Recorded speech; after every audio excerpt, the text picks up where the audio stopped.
name's Joe Hosler from Wyandotte. I'm a sign painter by trade.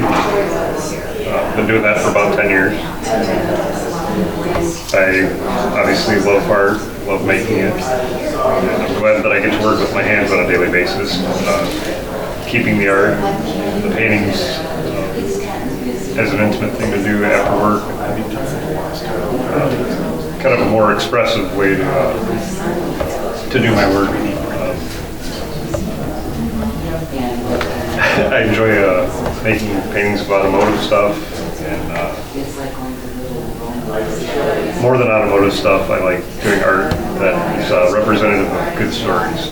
I'm very much motivated by things that people don't necessarily tend to appreciate or overlook details. There's good stories around all of us, and I like finding those and making something representative of it. That's the kind of stuff that inspires me. But I've also been painting on and off of obviously random subject matter, but for roughly the past 10 years also. And hoping to continue doing automotive stuff and similar to the work I'm doing now, but I'd love to get into doing larger scale murals and community type projects. So when did you discover your gift or your talent? I've always doodled. I've always gotten in trouble for drawing on the back of my homework or drawing in the middle of class. You know, that was more my thing to do in school than actually pay attention. It's paid off and it's had its not good parts, but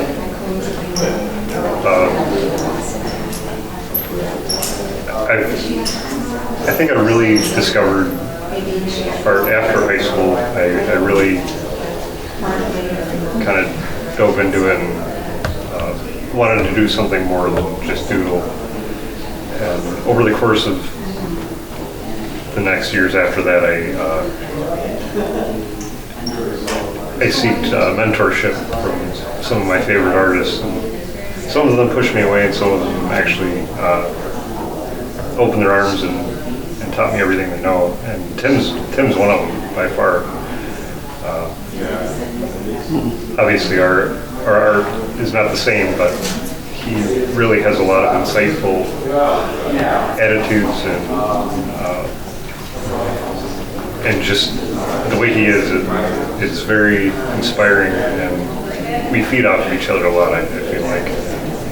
That's something really special to have with someone that doesn't even do the same thing as you, or, you know, we wouldn't necessarily have that much in common, but I mean, when you talk to people like Tim, you find the common ground you do have, and really explore that. It's pretty cool. And,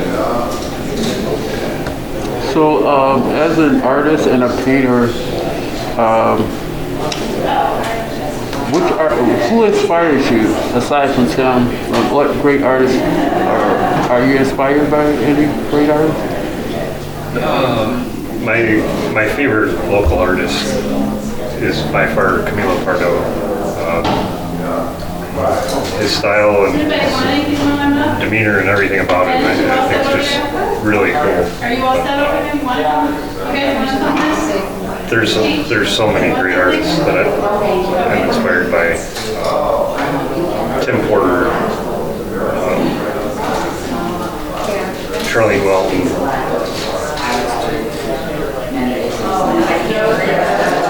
Tony Rocco. I could go on all day. You know, there's so many of them. But like I said, I'm so thankful for what I've learned from those people, and striving to be like them has really motivated me to not necessarily be just like them, but find my own voice and communicate it as well as they do. So what area do you think you would want everyone to take away from the art that you do or present to the world? So the pieces I make, not to sound phony, but it's there. Each piece has somewhat of a deep meaning, or a very deep meaning. I try to not do art that I'm not invested in. I like having skin in the game. I like making that piece part of my life, even if it's a commission. If I do a commission, I really want to feel what that person's asking me for. I want to feel